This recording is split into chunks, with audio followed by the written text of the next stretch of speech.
भक्ति एक ऐसी है जो आपको किसी भी स्वार्थ से नहीं जोड़ेगी।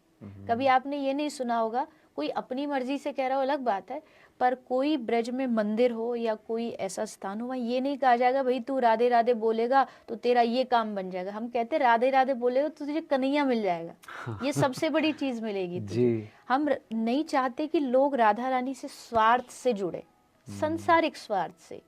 सबसे बड़ा स्वार्थ होना चाहिए। कई बार होता है ना, कई चीज केवल। अच्छा, हमारे ब्रज की होली बड़ी पॉपुलर है, और क्योंकि होली अब बिल्कुल निकट है तो मुझे लगा कि एक बार आप अपने अंदाज में हमारे जितने भी देखने वाले लोग हैं उनको बताएं कि ब्रज की होली की खासियत क्या है। हमारे ब्रज में कहते हैं जग होरी ब्रज होरा। अच्छा। मतलब ब्रज में होरी नहीं होती, ब्रज में होरा होता है जी। एक महीने पहले से शुरू हो जाती है और होली के बाद भी महीने भर तक ये चलती रहती है जी। और यह अलग अलग वेराइटीज की होली होती है। दुनिया में बस रंग की होती है जी। यहाँ पर पुष्प फूलों की होली होती है, यहाँ पे लड्डू होली लठमार भी होती है, लठमार होली होती है, बड़ी खतरनाक होती है। तो उसमें सच में लठ मारे जाते हैं, क्या होता है? बहुत जोर जोर से मारे जाते हैं, पूरे प्रेशर के साथ। वहाँ ये परंपरा भगवान श्री कृष्ण और राधा रानी के समय हुई है, क्योंकि नंदगांव बरसाना एकदम पड़ोस में है, आसपास में है।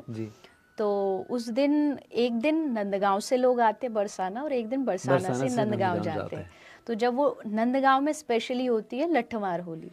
तो जब वहाँ नंदगांव से लड़के वाले आते हैं, वो यहाँ पर आकर के नंदगांव में जो महिला होती है उनके पास एक कवच जैसा होता है, उसको सर पर रखती हैं और बहुत जोर जोर से। और अब तक देखो ये भी भगवान की कृपा है, क्योंकि जिस प्रेशर के साथ वो मारा जाता है अभी तक कभी कोई ऐसी अनहोनी नहीं हुई, इंजर्ड नहीं हुआ। और बहुत रस होता, मतलब आप आंख भी खोल के देखो भाई ये वही इंसान है तो पहचान नहीं पाओगे। इतनी अद्भुत ब्रज की होली होती है और उसमें बहुत ज़्यादा आनंद होता है। भीड़ बहुत होती है, मैं तो वैसे अक्सर कहती हूँ कि भाई आप होली के बाद आओ, क्योंकि यहाँ पर बहुत मुश्किल हो जाता है मंदिर में दर्शन करना, लेकिन रस बहुत होता। होली का मतलब यही है कि जहाँ श्री कृष्ण राधा रानी को अपने प्रेम के रंग में रंगते थे, और श्री राधा रानी जो होती थी वो अपनी सखियों के साथ बरसाना से आती थी और वो अपने अपने रंगों को लेके ठाकुर जी को अपने रंग में रखती थी। ब्रज में गाते हैं, कारे को लाल बनाए गई रे गोरी बरसाने। गा दीजिए ना आप अपने अंदाज में, मेरे ख्याल से ज्यादा अच्छा लगेगा। हाँ, मैं कथाओं में अक्सर गाती हूँ जी, इसीलिए मैंने कहा। जिसमें एक गोपी आती है, वो ठाकुर जी काले तो हैं, पूरे काले हैं बिहारी जी, पर वो रंग ऐसा लगाती है वो काले से लाल हो जाते, तो उसमें गाते हैं, कारे को लाल बनाए गई रे गोरी बरसाने वारी, बरसाने वारी गोरी बरसाने वारी, बरसाने वारी गोरी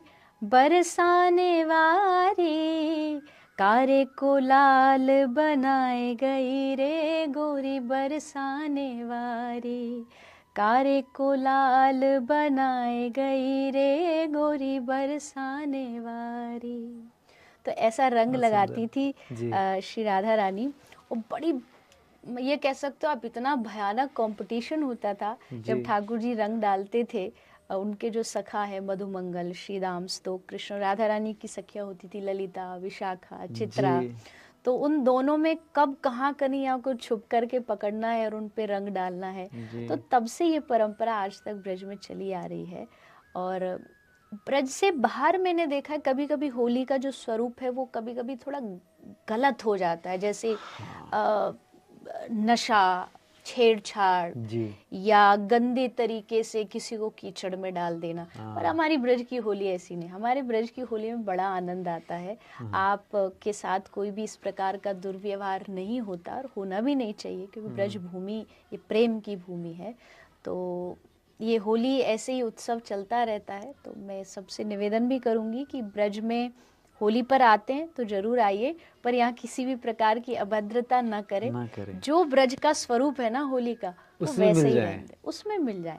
यहाँ खूब आनंद ले, लेकिन किसी प्रकार का अमर्यादित कुछ ऐसा नहीं होना चाहिए। जी। अच्छा, प्रेम का एक स्वरूप या प्रेम में एक चीज और आती है, वो दुख और विरह भी है। भगवान कृष्ण जब एक बार मथुरा से वृंदावन गए और उसके बाद फिर द्वारकाधीश चले गए। हाँ जी। ये सवाल कई बार लोग पूछते हैं और मेरे जहन में भी आता है कि क्या फिर भगवान कृष्ण राधा से कभी नहीं मिले? देखिए, शास्त्र में अगर बाहरी तौर से आप देखें तो आता है श्री कृष्ण कुरुक्षेत्र में राधा रानी से मिलने गए थे। मतलब राधा रानी और ब्रज के सारे लोग कुरुक्षेत्र गए थे और उधर द्वारिका से कृष्ण आए थे कुरुक्षेत्र में। तो वहाँ दोनों का मिलन हुआ था 100 साल बाद। क्योंकि कृष्ण तब तक विवाह भी हो गए थे, बाल बच्चे भी हो गए थे, तब राधा रानी से उनका मिलन हुआ। ये तो हो गई शास्त्र की बात। पर हमारे ब्रज की जो मान्यता है, अच्छा, वो ये है कि कृष्ण राधा रानी से कभी भी अलग नहीं हुए जी। वो कभी भी ब्रज छोड़ के नहीं गए। ये ब्रज का बच्चा बच्चा आज भी मानता है कि कृष्ण जा ही नहीं सकते। कृष्ण थे, हैं और हमेशा यहीं रहेंगे। तो फिर वहां कौन गया? द्वारिका जो गया। तो उसमें कथा आती है, जब कृष्ण जा रहे थे, अक्रूर जी उनको ले जा रहे थे मथुरा रथ में बैठ के। तो अक्रूर जी को थोड़ा सा डर था कि भाई ये बच्चा है, मैं इसको ले जा रहा हूँ, मुझे पता है कंस मारने बुला रहा है कृष्ण को। तो डरे हुए थे अक्रूर जी कि कहीं मैं पाप तो नहीं कर रहा।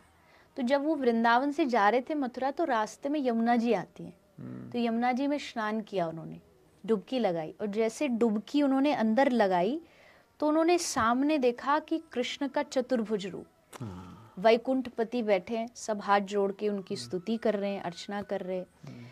और वही कृष्ण है जो अभी रथ पे छोड़ के अक्रूर आए हैं, वही कृष्ण उनको पानी के अंदर दिख रहे हैं। तो उनको तसल्ली हो गई कि नहीं, ये कोई बच्चा नहीं है, ये साक्षात भगवान है। ये कथा आती है। अब हम ब्रजवासी ऐसा मानते कि जब अक्रूर ने कृष्ण का वो रूप देखा कि वहां श्री कृष्ण साक्षात रूप में विराजमान है, वहीं पर कृष्ण बदल गए। कृष्ण का जो नारायण रूप था वो वहां से आगे चला गया, और कृष्ण का जो ब्रज का माधुर्य रूप है वो यहीं रह गया। तो जब श्री कृष्ण ने वहां, अक्रूर जी ने देखा कि स्नान करके वहां कृष्ण का दिव्य रूप दर्शन हुआ, तो हम ब्रजवासी ऐसा मानते हैं कि कृष्ण वहीं अपना माधुर्य जो स्वरूप है उसको ब्रज में छोड़ गए, और उससे आगे जो गया वो उनका ऐश्वर्य रूप गया। अच्छा। मथुरा और द्वारिका। तो कृष्ण ने कभी ब्रज छोड़ा ही नहीं। वो तब भी ब्रज में लीला करते, तो राज में निधिवन में सेवा कुंज में रोज भगवान की लीला होती है। तो ऐसा मानना है कि राधा और कृष्ण कभी अलग नहीं हुए, वो सदा सदा के लिए एक ही थे और एक ही साथ लीला करते आए हैं। पर अगर कोई पूछे कि भाई शरीर रूप से कब उनका मिलना हुआ, तो भागवत जी में नहीं लिखा, लेकिन अन्य ग्रंथों में लिखा है कि कृष्ण और राधा रानी कुरुक्षेत्र में एक बार मिले। और उसके बाद एक गोपाल चंपू नाम का ग्रंथ है हमारे गौड़िया का, उसमें यह भी लिखा है कि कृष्ण आए थे ब्रज में अंत में, एकदम लास्ट में, और वो सारे ब्रजवासियों को सबको साथ लेकर के गोलोक गए। तो ये अलग अलग लीलाएं हैं, क्योंकि भागवत जी में कुछ अलग भाव है, किसी गर्ग संहिता में अलग भाव है, अलग अलग ग्रंथों का वर्णन ऐसा आता है जी। अच्छा, मुझे बताइए कि राधा जी के बारे में आज की तारीख में जितनी बात होती है, उनके नाम जप को लेकर जितनी बात होती है, कथाओं में जिनका इतना जिक्र होता है, हम जब प्रेम की बात करते हैं तो हम चाहते हैं कि राधा जी के नाम के साथ उसको समझाया जाए, लेकिन कुछ समय पहले तक इतना नहीं था। अभी आज की तारीख में आप जैसे कथावाचकों ने आकर सच में राधा नाम को घर घर तक पहुंचा दिया, जो शायद बहुत दिनों से बड़े बड़े कथावाचक नहीं कर पाए। आप इस चीज को ऐसा मानती हैं? हमारे ब्रज में तो देखो सदा से ही राधा हाँ, ब्रज में तो था, वही कह रहा हूँ, पूरे दुनिया में लोग नहीं जानते थे। वो बात है कि भाई लोग को बस राधा एक लड़की लगती थी कि कोई भाई किसी की कहानी है जी। पर राधा तत्व ब्रज में इस तरीके से बखान किया जाता कि कृष्ण भी जिनके चरणों में बैठे वो श्री राधा है, मतलब कृष्ण जिनकी आराधना करते वो राधा है। तो हाँ, इसमें बहुत बड़ा योगदान कहीं ना कहीं आज के समय में प्रवक्ताओं का, ब्रज की जो निधि कही जाती हैं उन महापुरुषों का भी है, जिन्होंने लोगों को श्री राधा नाम की महिमा को बताया। हाँ, कोई ये नहीं कह सकता कि भाई हम पूरी तरीके से राधा नाम को जानते, वो तो कृष्ण भी नहीं जान पाए, क्योंकि वो नाम इतना गहरा है, वो नाम इतना रस से भरा हुआ है। पर एटलीस्ट आज के समय में आज के युवा कहीं ना कहीं थोड़ा सा राधा रानी से इन्वॉल्व हो पा रहे हैं, जुड़ पा रहे हैं, ये एक बहुत बड़ी बात है।